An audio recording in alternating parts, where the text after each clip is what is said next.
నమస్తే, welcome to NSTV news. ముందుగా ముఖ్యాంశాలు. 6 గ్యారంటీలపై అవాకులు చవాకులు పేలుతున్న వారికి ఈ పాదయాత్ర ఒక చెంపపెట్టు. సామాజిక ఆర్థిక న్యాయం కోసమే ముందడుగు వేస్తున్న కాంగ్రెస్ ప్రభుత్వం. మహిళలు బతుకమ్మలు, బోనాలు, కోలాటాల నడుమ ముత్యాలతో పాదయాత్రలో ప్రత్యేక ఆకర్షణ. బీజేపీ పార్టీ దొంగ ఓట్లు రాజకీయం చేస్తూ గద్దెనెక్కిందని ఆరోపించారు. బీజేపీ బీఆర్ఎస్ చీకటి మిత్రులు యూరియా పేరిట రైతులను తప్పుదోవ పట్టిస్తున్నారని ప్రజలు స్పష్టం చేశారు.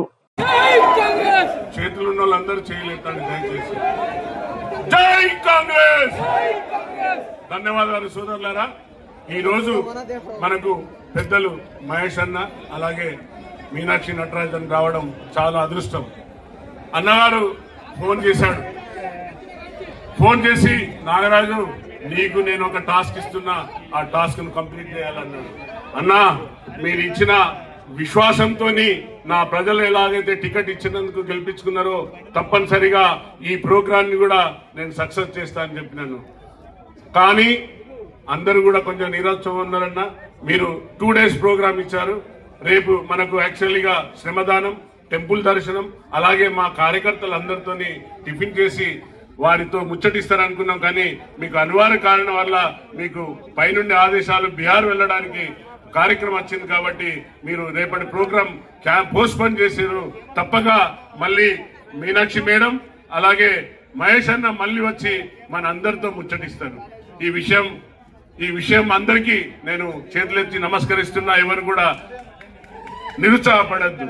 అందరు చెప్తున్నారు ఫస్ట్ వీక్ లో తప్పనిసరిగా మహేష్ అన్న नटराजन मैडम तपनसरिगा वस्तार. मैडम यहाँ पर जितने भी मेरे कॉन्स्टिट्यूंस के लोग हैं पूरे दलित और गरीब है मैडम. ज्यादा से ज्यादा मट्टी उठा के जीते, मट्टी के ऊपर उनका जीवन चलता. मैडम ये पुराना समिति है लेकिन अभी तक इसके तरफ कोई नायक ठीक नहीं था. तब 30-35 साल से इधर कुछ भी अभिवृद्धि नहीं हुआ, ఎలాంటి అభివృద్ధి జరగలేదు. కానీ రేవంత్ అన్న నా పైన విశ్వాసం ఉంచి మీ దగ్గరికి పంపిండు. మీరందరూ కూడా నన్ను విశ్వాసంతో నాపై ఓట్లేసి గెలిపించినందుకు మీ అందరికీ శిరస్సు వంచి నమస్కరిస్తా. తప్పనిసరిగా ఇక్కడ మనం మజిల్ పవరో లేక ఇంకేదో పవర్ చూపెట్టడానికి రాలేవు. మనం అందరం కూడా ఒకటే. ఒక్కసారి అందరు కూడా నాతో నినాదం కలపండి, बोलो कांग्रेस पार्टी के लिए. అందరూ కూడా కాంగ్రెస్ పార్టీ కార్యకర్తలే. ఇక్కడ ఒక్కటే నినాదం, కాంగ్రెస్ నినాదం. నాగరాజ్ అన్నను లేక ఇంకేదో కాదు, కాంగ్రెస్ నినాదం. ఎందుకంటే పెద్దలు ఏఐసిసి నుండి వచ్చారు, మన క్రమశిక్షణ చూస్తున్నారు. ఇప్పుడు చక్కగా మనం 5 కిలోమీటర్లు నడుచుకుంటూ వచ్చినాం. ఏ మాత్రం కూడా ఇబ్బంది కలిగిన నా కార్యకర్తలకు చేతులిచ్చి క్షమించమని వేడుకుంటున్నా. ఎందుకంటే పోలీస్ అధికారులు కొంచెం నూపుతారు, నెట్టేస్తారు. తప్పదు, అది మనకు విధి నిర్వహణ భాగంలో.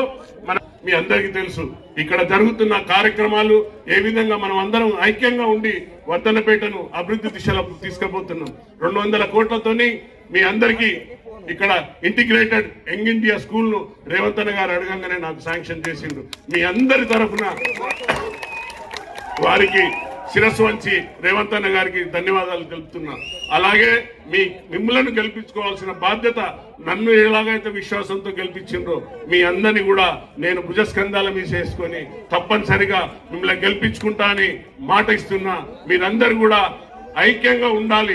5 ఏళ్లు కలిస్తేనే అన్నం తినగలుగుతాం. ఒక ఏళ్ళు విడిపోయినా కూడా అన్నం తినడానికి ఇబ్బంది అవుతుంది. కాబట్టి మనలో ఎన్ని తారతమ్యాలున్నా ఏమున్నా కూడా మనం అందరం ఐక్యంగా ఉండి ఈ యొక్క రాబోయే లోకల్ బాడీ ఎలక్షన్లను మనం తప్పనిసరిగా గెలిపించుకోవాల్సిన బాధ్యత ఉంది. ఇకపోతే బీజేపీ బీఆర్ఎస్ చీకటి మిత్రులు మనం చూస్తున్నాం. రైతులను ఉసిగొల్పుతున్నారు యూరియా విషయంలో. అక్కడనేమో మాది పొరపాటు అయిందంటున్నాడు కిషన్ రెడ్డి, తర్వాత అలాగే బండి సంజయ్, రఘునందన్ రావు అందరూ కూడా మాలో పొరపాటు అయింది, మేము సరిగా అంచనా వేసుకోలే, సింధూర్ యుద్ధం వల్ల యూరియా చైనా నుండి మిగతా కంట్రీల నుండి దిగుబడి చేసుకోలేకపోయినామంటే ఇక్కడనేమో మన రైతులను తప్పుదో పట్టించే విధంగా వారిని ఎగేస్తూ పెద్దగా బీఆర్ఎస్ వాళ్ళు కాంగ్రెస్ వచ్చింది, రైతులకు కష్టాలు వచ్చినాయని మన పార్టీని బదనం చేస్తున్నారు. కాబట్టి సోదరులారా, మీరు ఎట్టి పరిస్థితుల్లో ఈ మాయమాటలకు మీరు లోన్ కావద్దని మీరు ఎట్టి పరిస్థితుల్లో మన పార్టీ కాంగ్రెస్ పార్టీ అంటేనే రైతుల పక్షపాతి, రైతులను కాపాడుకునే పార్టీ.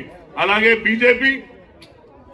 బీజేపీ ఓట్ చోరీతోని ఈ రోజు రాహుల్ గాంధీ గారు సుమారు గంటన్నర మనకు వారు క్లియర్ గా మనకు ఏ విధంగా ఓటు దొంగతనం చేసిండ్రు అనేది చెప్పారు. మనం ఇన్ని రోజులు మిషనరీలో తప్పునా అనుకున్నాం, మిషనరీలో కాదు, ఈవీఎంలో తప్పు కాదు.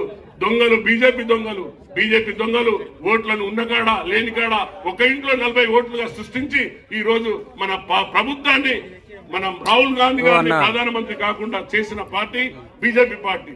కాబట్టి మతతత్వ పార్టీని మన పొలిమేరలో కూడా రానియకుండా చూడవలసిన బాధ్యత ప్రతి కార్యకర్తకు ఉంది. మనం ఇన్ని సంక్షేమ పథకాలు చేసుకుంటూ పోతుంటే కదా మన బీఆర్ఎస్ నాయకులు టిల్లుగాడు ఎంతసేపు మన ముఖ్యమంత్రి గారిని అవగౌరవపరిచినట్టుగా మాట్లాడుతున్నారు. కాబట్టి ఖబర్దార్ బిడ్డ, ఇంకోసారి మా ముఖ్యమంత్రి గారు గాని మా నాయకులను గాని మేము కించపించినట్టు మాట్లాడితే తమ్మి కొడతామని ఈ అందరి ముందు హెచ్చరిస్తున్నాం ఈ మీడియా ద్వారా. కాబట్టి సోదరులారా, దేశాన్ని తెలంగాణలో మనం ఏదైతే కొట్లాడినామో, దేనికైతే తెలంగాణ సాధించుకున్నామో, కల్వకుంట్ల కుటుంబం ఒక్కతే బాగుపడ్డది.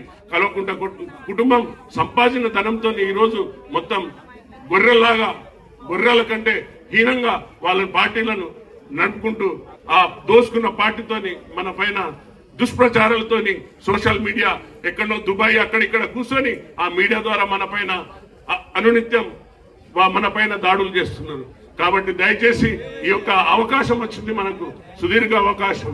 ఎన్నో రోజుల నుండి గత 10 ఏళ్ల నుండి మీరు నాయకులు లేక గ్రామాలలో ఇబ్బంది పడుకుంటూ కేసుల పాలవుతూ ఈ రోజు మనకు సమయం నాయకుడు లేక ఇన్ని రోజులు మీరు ఎదురు చూసిండ్రు. ఇప్పుడు ఒక మంచి నాయకత్వం వచ్చింది, ఒక లీడర్ వచ్చిండు.